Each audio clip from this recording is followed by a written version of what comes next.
Assalamualaikum warahmatullahi wabarakatuh. Alhamdulillahirrabbilalamin. Assalatu wassalamu ala asyrafil anbiya'i wal mursalin Sayyidina wa maulana Muhammad wa ala alihi wa sahbihi ajma'in, amma ba'd. Alhamdulillahirrabbilalamin, kita masih diberi nikmat sehat sehingga kita dapat melaksanakan pembelajaran jarak jauh. Baik, di pembelajaran kita kali ini kita akan belajar tentang cermin cembung dan lensa, ya, lensa pada umumnya. Baik, sebelum kita membahas materi kita hari ini, kita akan mereview sejenak materi sebelumnya, ya. Di pertemuan sebelumnya itu kita sudah membahas tentang pemantulan, ya, pemantulan pada cermin datar dan cermin cekung. Ya, pada cermin datar itu hukum pemantulannya berlaku hukum Snellius, ya. Sinar datang, garis normal, dan sinar pantul terletak pada satu bidang datar. Yang kedua, besar sudut sinar datang besarnya sama dengan besarnya sudut sinar pantul, sehingga bayangan yang dihasilkan akan memiliki sifat maya, tegak, sama besar. Maya artinya kita melihat bayangannya nggak perlu layar, ya.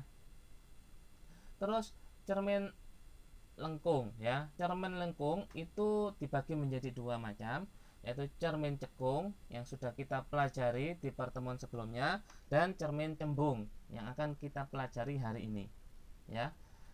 Nah, cermin cekung itu bagian-bagiannya, yang pertama di sini ada titik fokus, ya.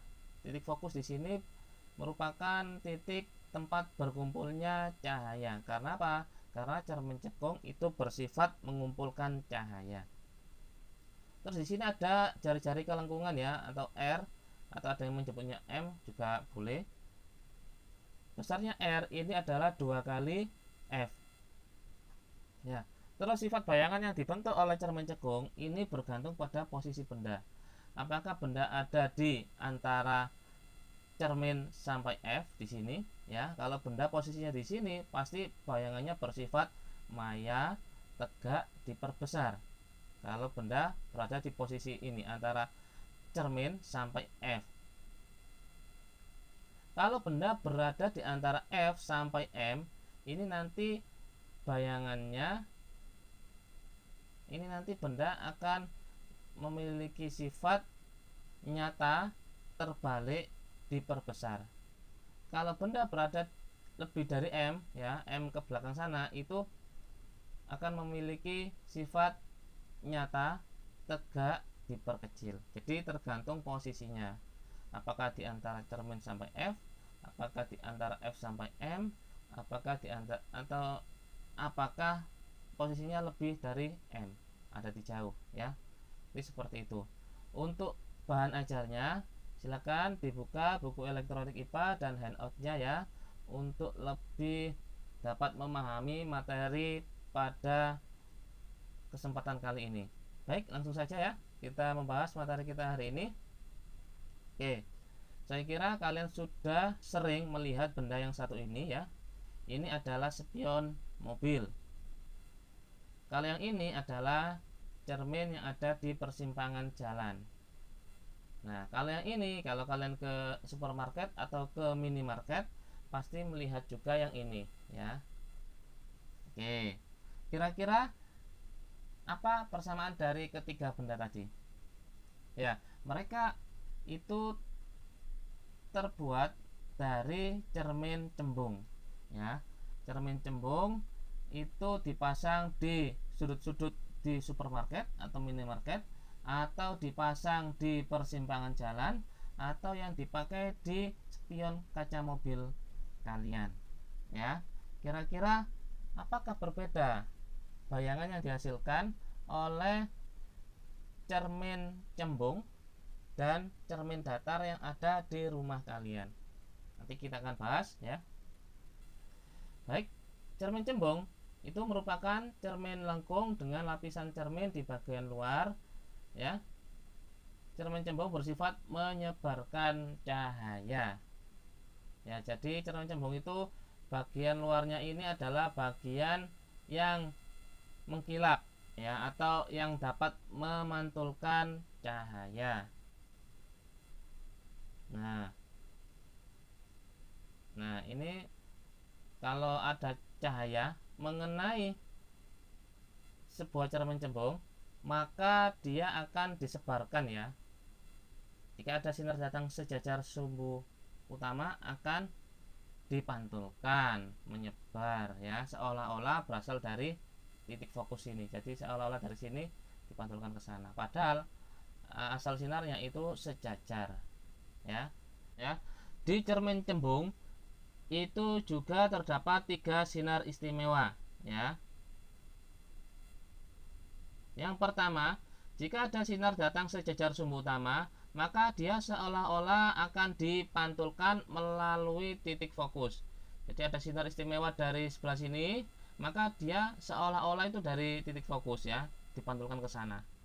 Jadi dari sini terus disebarkan ke atas. Terus yang kedua, jika ada sinar yang menuju titik fokus, maka dia akan dipantulkan sejajar sumbu utama. Dan yang ketiga, sinar yang menuju ke lengkungan, pusat kelengkungan, akan dipantulkan kembali ya, jadi nggak dibelokkan. Itu 3 sinar istimewa yang bisa dipakai untuk menggambar atau menentukan bayangan. Baik, untuk pembentukan bayangannya bisa dilihat di sini ya. Jadi misalkan ada benda posisinya di sini, titik fokusnya ada di belakang cermin, dan pusat kelengkungannya ada di belakang cermin juga. Sinar kita pakai minimal 2 sinar istimewa ya. Sinar yang datang sejajar sumbu utama akan dipantulkan seolah-olah dari titik fokus ini ya, berarti dipantulkan ke atas. Terus sinar yang menuju pusat terus sinar yang datang menuju titik fokus akan dipantulkan sejajar sumbu utama. Nah, kedua sinar pantul ini, satunya sejajar, satunya naik ke atas. Kalau kita teruskan, ini kan nggak bakalan berpotongan ya, sehingga diperlukan perpanjangan sinar pantul. Nah, perpanjangan sinar pantulnya yang bawah ini sejajar, berarti ke kanan, dan yang ini ke bawah, berarti turun ya. Ini perpanjangan sinar pantulnya dan berpotongan di belakang cermin. Nah, karena berpotongannya itu di belakang cermin, maka bayangannya ini bersifat maya, tegak, terus ukurannya lebih kecil daripada ukuran bendanya, berarti diperkecil. Jadi seperti itu. Ini proses pembentukan bayangan pada cermin cembung ya, maya, tegak, diperkecil. Ini untuk melukis bayangannya. Nah, untuk rumusnya itu sama ya. Kita pakai 1/F sama dengan 1/S tambah 1/S aksen, dan M-nya itu pakai S aksen per S atau H aksen per H. Ya. Nah, perbedaan untuk rumus atau penggunaan rumus ini dengan cermin cekung ya. Untuk cermin cekung itu karena titik fokusnya ada di depan cermin, maka titik fokusnya bernilai positif.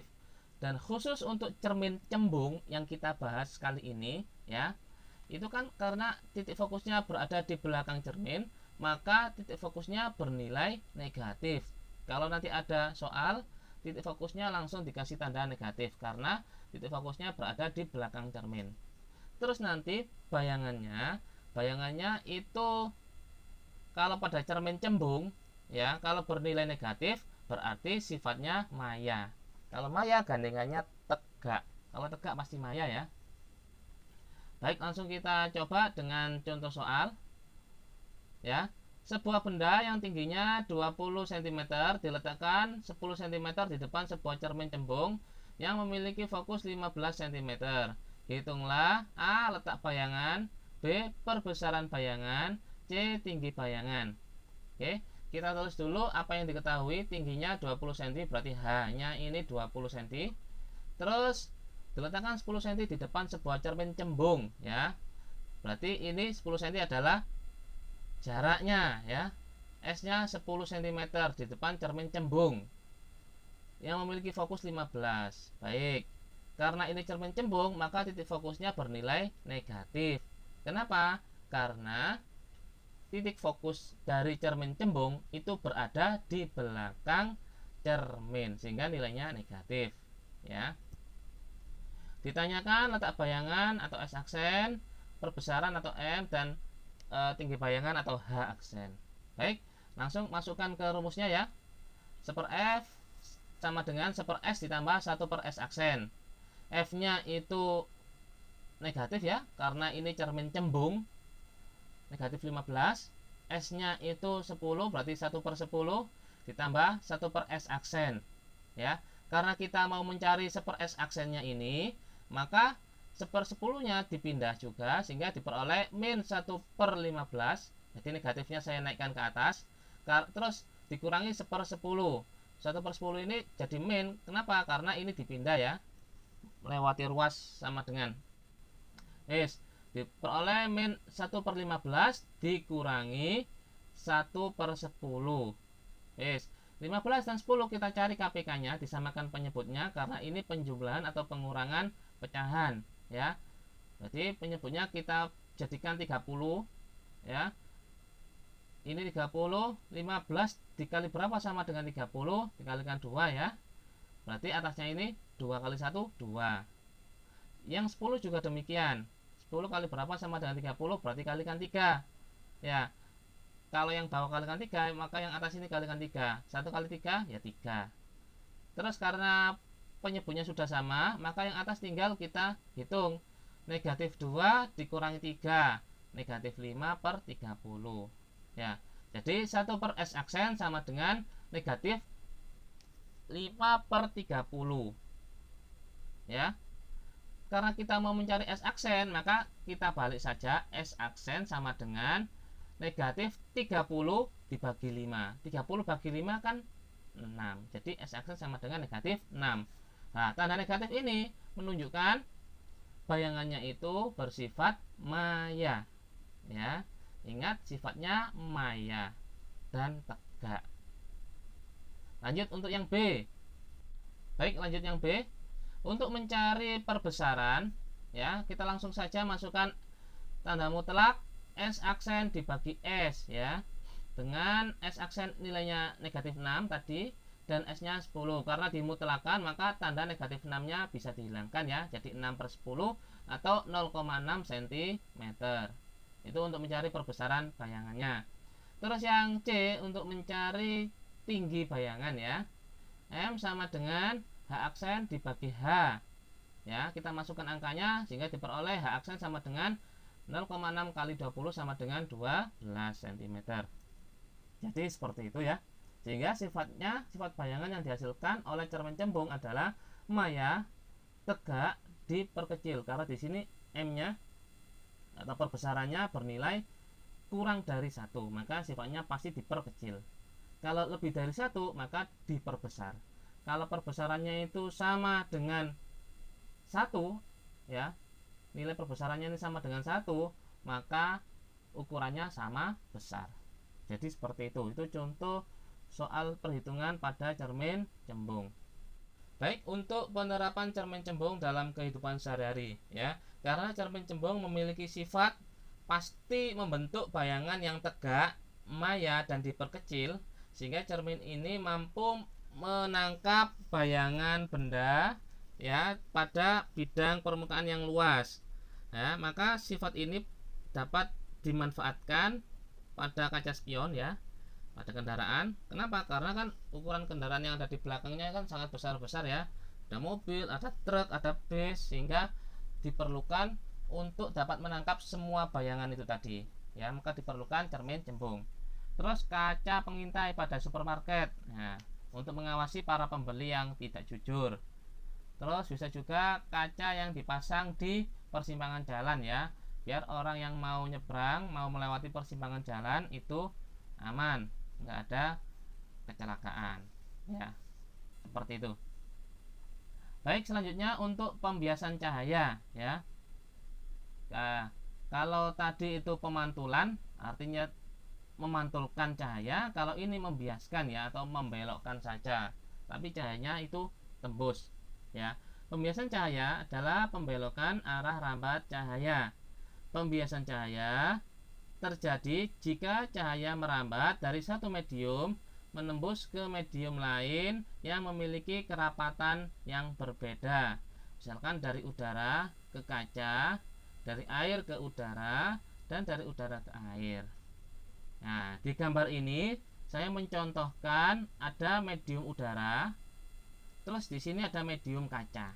Ya, ketika seberkas cahaya dipancarkan dari udara, kemudian dia akan menabrak medium kaca.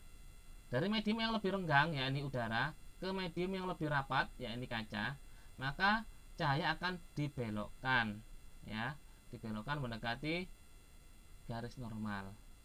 Jadi kalau di fisika itu, ya, teorinya cahaya yang masuk dari medium yang kurang rapat menuju yang lebih rapat, maka akan dibelokkan mendekati garis normal. Jika cahaya datang dari medium yang lebih rapat, dalam hal ini kaca, ke medium yang lebih renggang, dalam hal ini udara, maka cahaya akan dibelokkan menjauhi garis normal.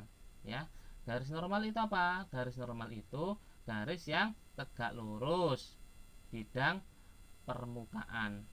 Ya, jadi ini ada permukaan kaca, ya. Kan ini kan arahnya kan horizontal, maka garis normal ya vertikal. Ya, itu. Jadi garis normalnya itu di sini. Untuk yang permukaan atas, yang permukaan bawah garis normalnya di sini. Ya, jadi seperti itu. Lanjut. Ini kalau pembiasan melalui dua medium, ya, seperti yang sudah saya jelaskan tadi. Nah, akan dibelokkan, ya, mendekati garis normal, kemudian dibelokkan lagi menjauhi garis normal karena melalui dua medium yang berbeda. Nah, sinar datang dari medium yang lebih renggang ke medium yang lebih rapat, maka akan dibelokkan. Harusnya ini kan lurus ke sana toh. Karena melewati medium yang berbeda, dari medium yang renggang menuju ke medium yang lebih rapat, maka akan dibelokkan mendekati garis normal. Ini garis normalnya. Sebaliknya, dari medium yang lebih rapat ke medium yang lebih renggang, nah, maka akan dibelokkan menjauhi garis normal. Ini garis normalnya. Jadi seperti itu. Itu teorinya seperti itu, ya. Baik, ada pertanyaan dari sini? Kalau tidak ada pertanyaan, ya, seperti biasa, ada sedikit tugas tentang cermin cembung, ya. Kita kasih soal karena ini juga sering keluar. Soalnya hampir sama, ya.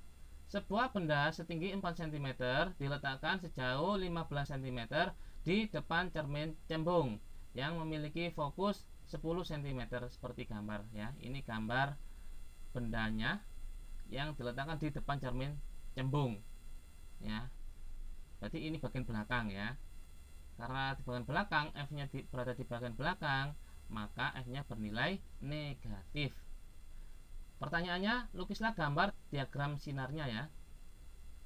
Jadi silakan digambar nanti bayangannya sampai membentuk sebuah bayangan, ya. Di sinarnya kalian gambar sampai membentuk bayangannya. Yang kedua, yang B, jarak bayangannya berapa cm. Yang C, perbesaran bayangannya berapa kali. Dan yang D, tinggi bayangannya itu berapa cm. Serta yang E, tentukan sifat bayangannya, ya. Untuk contoh soal yang lainnya bisa dilihat di buku paket, ya, buku cetak halaman 189 sampai 190, ya. Kalau kalian merasa masih bingung, silahkan tanya, ya, langsung japri ke saya atau di grup kelas. Jika tidak, mungkin bisa saya akhiri, ya, pertemuan kita kali ini. Semoga menjadi ilmu yang bermanfaat. Akhiran wabillahi taufiq wal hidayah. Wassalamualaikum warahmatullahi wabarakatuh.